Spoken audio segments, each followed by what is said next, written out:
Assalamualaikum warahmatullahi wabarakatuh. Salam sejahtera bagi kita semua.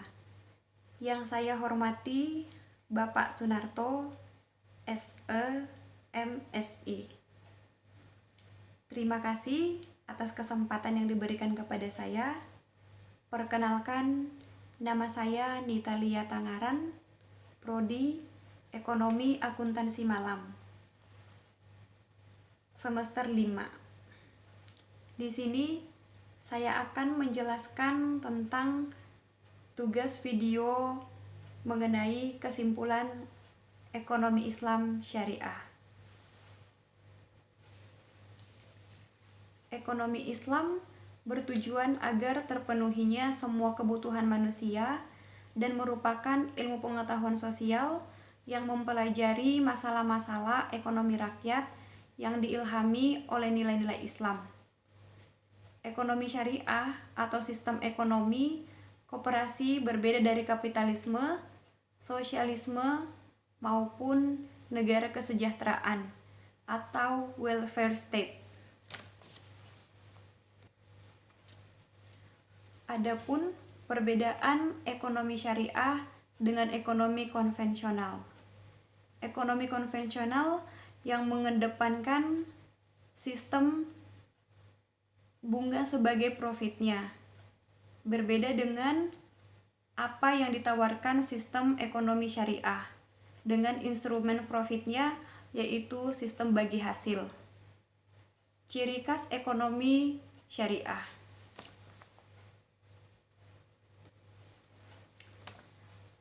Tidak banyak yang dikemukakan dalam Al-Quran dan hanya prinsip-prinsip yang mendasar saja, karena alasan-alasan yang sangat tepat Al-Quran dan Sunnah banyak sekali membahas tentang bagaimana seharusnya kaum muslim berperilaku sebagai produsen, konsumen, dan pemilik modal, sebagaimana diungkapkan dalam pembahasan di atas. Ekonomi dalam Islam harus mampu memberikan kesempatan seluas-luasnya kepada setiap pelaku usaha.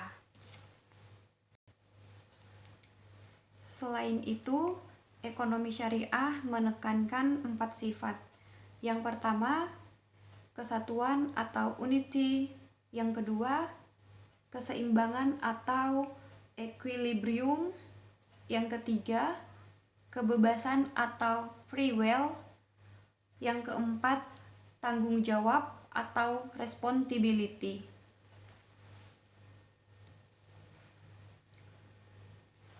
Ekonomi Islam mempunyai tujuan untuk memberikan keselarasan bagi kehidupan di dunia. Nilai Islam bukan semata-mata hanya untuk kehidupan muslim saja, tetapi seluruh makhluk hidup di muka bumi.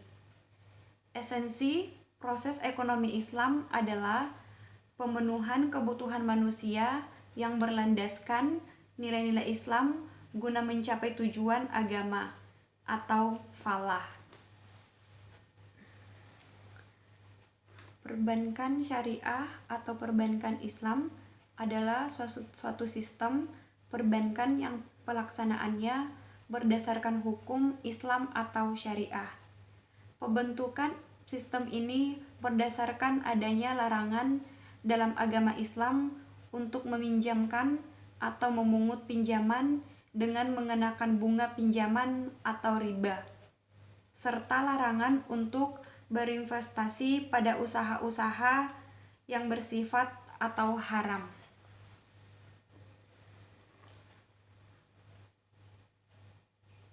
Sistem perbankan konvensional tidak dapat menjamin absennya hal-hal tersebut dalam investasi. Misalnya, dalam usaha yang berkaitan dengan produksi makanan atau minuman haram, usaha media atau hiburan yang tidak islami, dan lain-lain. Di sini ada perbandingan antara bank syariah dan bank konvensional, yaitu bank Islam yaitu melakukan hanya investasi yang halal menurut hukum Islam. Yang kedua, memakai prinsip bagi hasil, jual beli, dan sewa. Yang ketiga itu berorientasi keuntungan dan falah. Yang keempat, hubungan dengan nasabah dalam bentuk kemitraan. Yang bank konvensional melakukan investasi baik yang halal atau haram menurut hukum Islam. Memakai perangkat suku bunga, berorientasi keuntungan, hubungan dengan nasabah dalam bentuk kreditur, debitur, penghimpunan dan penyaluran dana tidak diatur oleh dewan sejenis. Ada beberapa produk jasa yang disediakan oleh bank berbasis syariah, antara lain titipan atau simpanan. Titipan atau simpanan ini yaitu deposito mudharabah, nasabah yang menyimpan dana di bank dalam kurun waktu yang tertentu. Keuntungan dari investasi terhadap dana nasabah yang dilakukan bank akan dibagikan antara bank nasabah dengan nasabah bagi hasil tertentu. Yang kedua, bagi hasil. Bagi hasil ini ada yang namanya al-musyarakah. Al-musyarakah ini atau joint venture. Konsep ini diterapkan dalam model partnership atau joint venture. Keuntungan yang diraih akan dibagi dalam rasio yang disepakati sementara.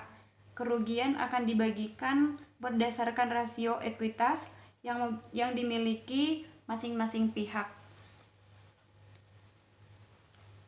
Perbedaan mendasar dengan mudharabah ialah dalam konsep ini ada campur tangan pengelolaan manajemennya, sedangkan mudharabah tidak ada campur tangan. Yang ketiga, jual beli. Jual beli ada al-ijarah. Adalah akad pemindahan hak guna atas barang dan jasa melalui pembayaran upah sewa, tanpa diikuti dengan pemindahan kepemilikan atas barang itu sendiri. Yang keempat ada jasa.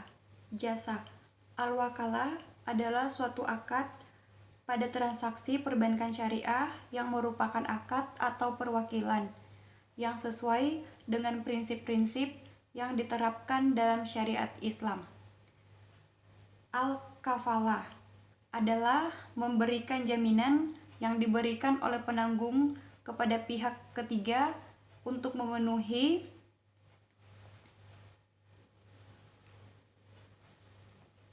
kewajiban pihak kedua atau yang ditanggung. Dengan kata lain, mengalihkan tanggung jawab seorang yang dijamin dengan berpegang pada tanggung jawab orang lain sebagai jaminan. Sistem pinjaman di bank syariah yang tidak menggunakan bunga membuat bank memiliki berbagai produk pinjaman yang berbeda dengan bank konvensional. Salah satunya adalah murabahah. Murabahah adalah proses pinjaman dana berupa jual beli barang dengan keuntungan pihak bank berupa margin dari barang yang telah dibeli untuk dijual kepada peminjam yang dibutuhkannya. Proses ini dilakukan secara transparan, atau dengan kata lain, pihak meminjam mengetahui barang margin yang dikenakan pada pihak bank syariah kepada mereka. Adapun berdasarkan pada jenis barang pengganti atau jenis jual beli barang yang terjadi meliputi yaitu yang pertama, al-mukadayah, bentuk awal dari transaksi di mana barang ditukar dengan barang atau barter. Yang kedua, al-mutlak, bentuk jual beli biasa di mana barang ditukar dengan uang. Terus yang ketiga, Ashraf, jual beli suatu mata uang dengan mata uang lainnya. Sekian kesimpulan dari saya. Apabila ada salah kata, mohon dimaafkan. Assalamualaikum warahmatullahi wabarakatuh. Terima kasih.